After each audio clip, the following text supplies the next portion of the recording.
4:33 the time. Welcome to Court of Public Opinion, the Rick Roberts Show. Glad you're along. Broadcasting outside the American Airlines Center. This is where Trump will be making his way, and not too long from now. By some estimates, 25 to 30, maybe more, 1,000 people are out here, a sea of red, and we're on Radio Row. We've been broadcasting since 2 o'clock. I want to welcome to the show Mica Mosbacher. Am I saying that correctly? Mica Mosbacher. Close. I got one of them right. Mica Mosbacher. Okay. Like linebacker. You are with the Trump 2020 National Advisory Board, is that right? That's right. Tell me what that means. It is, actually, we are media surrogates for President Trump, and I was one of his surrogates in 2015 and 2016. Oh, you've been through this before. It's not my first rodeo, but, you know, this is unprecedented because this campaign started. Literally, the paperwork was filed on inaugural day. Really? Yes, and so we never stopped acting as surrogates. And so we have been keeping a footprint in this campaign. And, of course, now we're much more sophisticated than we were back in 2016 when we were lean and mean. You know, I've said this before. I've been doing this a long time. And I've been through a couple presidential rallies, if you will, not with this president. And I've never seen anything like this. This is not a rally. This is a movement. I mean, you take a look out here. Our studios are right next door. I mean, we can look out over the plaza. Yeah. You can't find a bare spot anywhere. There are people everywhere.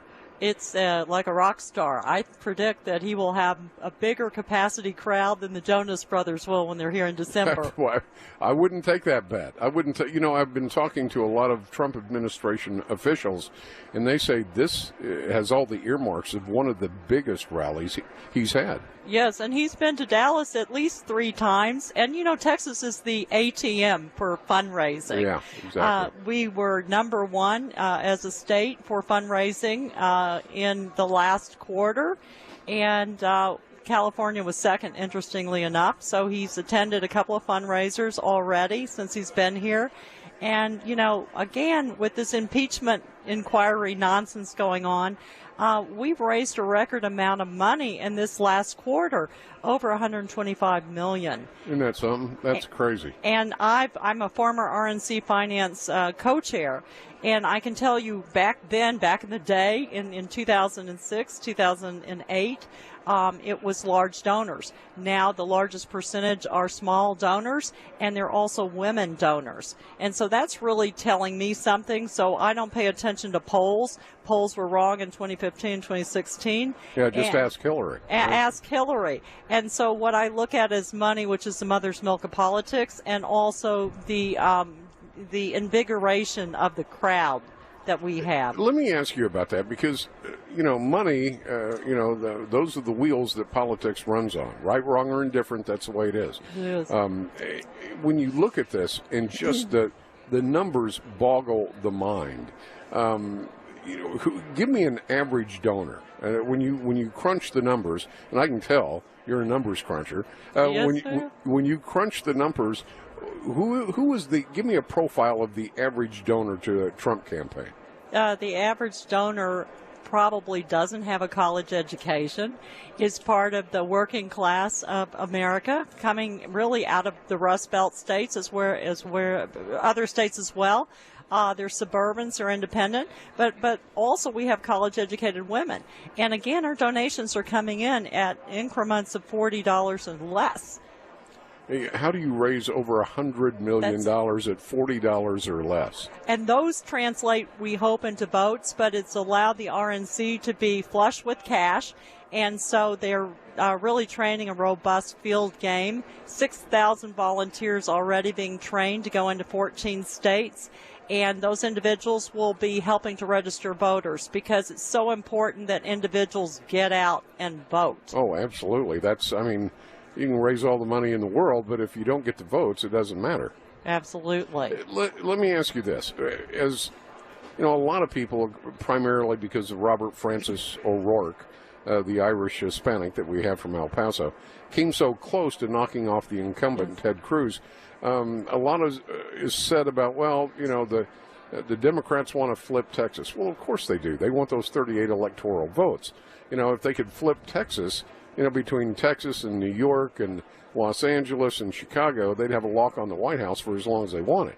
But let me ask you this. When you're number crunching, which, by the way, is not my forte, drives me nuts, is it something you think that could absolutely happen, or was that something that maybe it was the perfect storm with Beto, with Cruz, and a lot of people still had a bad taste in their mouth, the back and forth. I don't know if it was so much for Beto as it was against Cruz. How does the president's administration feel about the possibility of Texas going blue? Well, like putting socks on a rooster. It's sad that I know what that means. But it's interesting. I agree with you that some of the vote against Cruz was because of the situation at the convention where he failed to endorse then candidate Donald Trump. Right. The election was closer than it should have been, and Beto raised a record amount of money for a Senate race, and the most in history, and affected down ballot in Harris County, Houston, as well as Collin County and other Tarrant County here in Dallas. But what we think that we can accomplish, which is why President Trump is here today, is that we think that some of the suburban women in particular and independents who are extremely happy with this economy and the fact that they have had a historic jobs tax cut and record low unemployment, we think that we can pick up some of these blue areas. That's a these good blue strategy. Counties. That's a very good strategy. When you look at unemployment numbers at historic lows, you look at Wall Street with historic highs. You look at whether it's the black community, Hispanic, Asian, even younger white people, more working now than ever before. You got to look at this and say, why would I want to do anything different?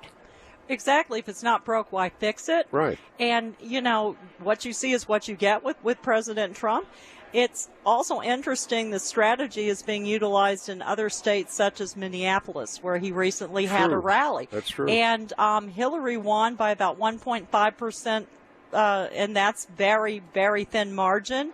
Trump carried Michigan and Wisconsin, for example, in the Rust Belt states with under 2 percentage points as well. So those margins are close, and so the campaign is very sophisticated with its data operations and is going to slowly identify those vulnerable counties in these key Rust Belt swing states.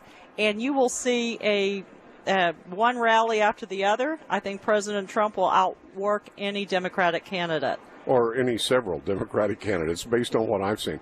All right, let me ask you finally, and I appreciate you making some time for us. Let me ask you this. The rally's over. We're sweeping up. What's your job with the RNC tomorrow? Well, to continue the messaging and to continue the momentum, because let's face it, mainstream messaging is against us. Yeah. I mean, today was a huge victory in Syria. I mean, President Trump is unconventional with his foreign policy. I think that other networks underestimated him. And he stood up to Erdogan and said, hey, Erdogan apparently threw the letter he received from the White House into the trash can. Now, I don't know if that's true or not, but he was very tense. He didn't want to meet with Vice President Pence, and yet we have a ceasefire, and maybe we're going to end an 8-year war. Well, my message to Republicans is simply this. The time for go along to get along is long past. You've been wanting your country back for a long time. You've been very vocal about it. Now you've got a president that's working toward that end. Why would you want to do anything else? Exactly. Support him and text 88022. There you go. Thank you so much for spending some time with me. I'm going to try this again. Mica Mosbacher. A+. There we go. I did it. She's Trump 2020 National Advisory Board. She's the one that crunches the numbers. And, man, I tell you, it is amazing what this president has done. All the best to you, and hopefully we can talk again soon. Thank you so much. Thank you. All right.